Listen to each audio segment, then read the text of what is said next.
जब हजरत इब्राहिम अलैहिस्सलाम चोरी छुपे हाथ में कुल्हाड़ा लेकर बुतखाने की तरफ बढ़ने लगे तो किसी को खबर न थी कि आज बातिल के बड़े बड़े बुत टुकड़े टुकड़े होने वाले हैं।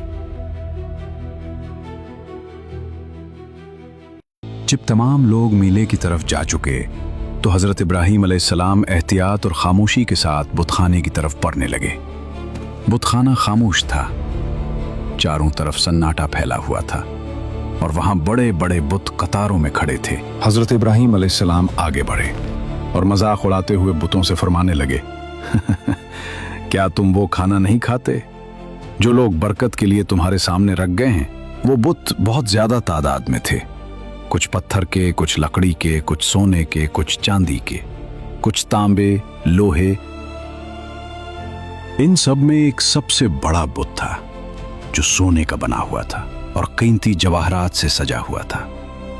मगर जब बुतों की तरफ से कोई जवाब ना आया तो हजरत इब्राहिम अलैहिस्सलाम ने फरमाया, तुम्हें क्या हुआ? तुम बोलते क्यों नहीं? लेकिन वो जवाब कैसे देते? वो तो बेजान थे, न सुन सकते थे, न बोल सकते थे और ना ही किसी को नफा या नुकसान पहुंचा सकते थे। फिर हजरत इब्राहिम अलैहिस्सलाम ने लोगों की नजर बचाकर अपने दाएं हाथ में कुल्हाड़ा उठाया और उन बुतों पर वार करना शुरू कर दिए, यहां तक कि वो बड़े बड़े बुत टूट कर पारा पारा हो गए और बुतखाने में सिर्फ खामोशी और टूटे हुए फर बाकी रह गए। हजरत इब्राहिम अलैहिस्सलाम ने एक एक करके छोटे बुतों को तोड़ना शुरू कर दिया। कुल्हाड़े के हर वार के साथ वो बेजान बुत टुकड़े टुकड़े होते जा रहे थे, पत्थर बिखर रहे थे और बुतखाने में गिर्द गुबार फैलता जा रहा था। मगर हजरत इब्राहिम अलैहिस्सलाम ने एक बड़े बुत को नहीं तोड़ा।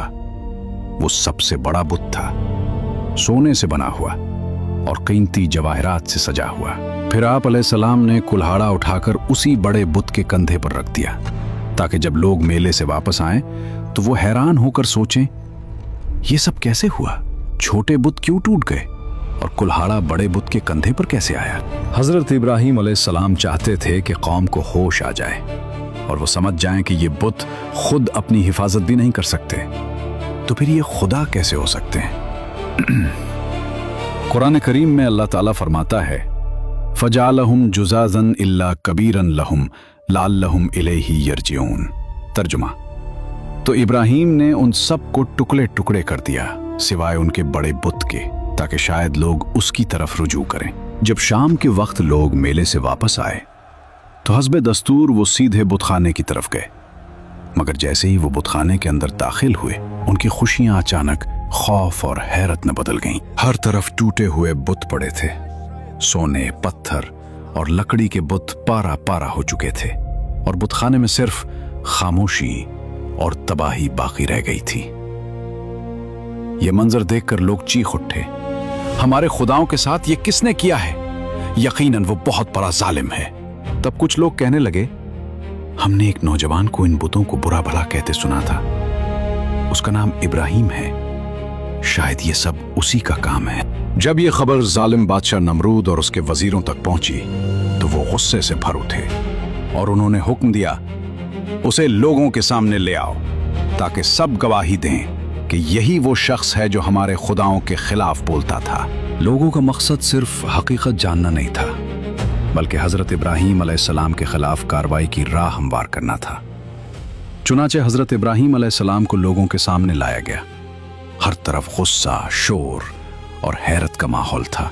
फिर उनसे पूछा गया, ए इब्राहिम, क्या तुमने हमारे माबूदों के साथ ये काम किया है? हजरत इब्राहिम अलैहिस्सलाम ने बराह रास्त जवाब देने के बजाय उन्हें समझाने के लिए बहुत हिकमत वाला अंदाज इख्तियार फरमाया।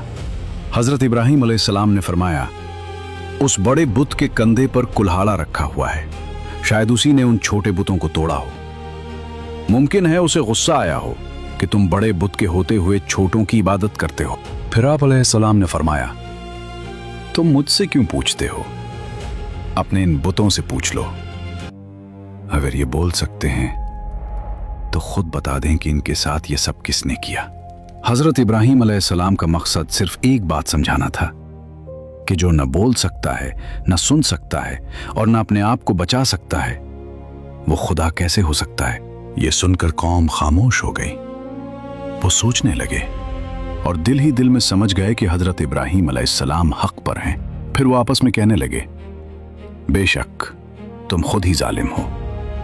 जो बुत अपने कंधे से कुल्हाड़ा भी ना हटा सके, वो अपने पुजारियों को मुसीबत से क्या बचाएंगे।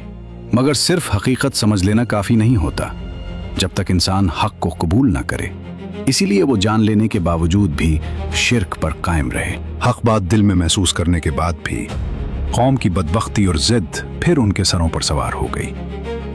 वो दोबारा हजरत इब्राहीम अलैहिस्सलाम की तरफ मुतवज्जे हुए और गुस्से और बेबसी के आलम में कहने लगे, तुम अच्छी तरह जानते हो कि ये बुत बोल नहीं सकते, तो फिर हम इनसे कैसे पूछें। तो अब हजरत इब्राहीम अलैहिस्सलाम ने निहायत पुरसुकून मगर ताकतवर अंदाज में फरमाया, तो फिर तुम अल्लाह ताला के सिवा उन चीजों की इबादत क्यों करते हो जो इंतहाई बेबस हैं और तुम्हें ना नफा पहुंचा सकते हैं और ना नुकसान।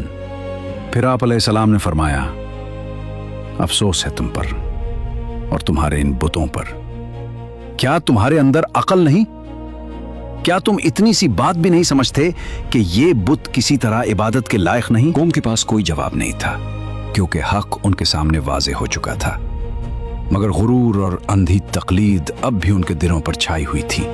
जब इंसान हक जान लेने के बाद भी उसे कबूल ना करे तो यही जिद उसे हिदायत से दूर कर देती है। मगर ये बात यही खत्म नहीं हुई। जब नमरूद को यह खबर मिली तो उसने गुस्से में हजरत इब्राहीम अलैहिस्सलाम को आग में डालने का हुक्म दे दिया। जानिए हजरत इब्राहीम अलैहिस्सलाम को आग में डालने का वाकया नेक्स्ट एपिसोड में।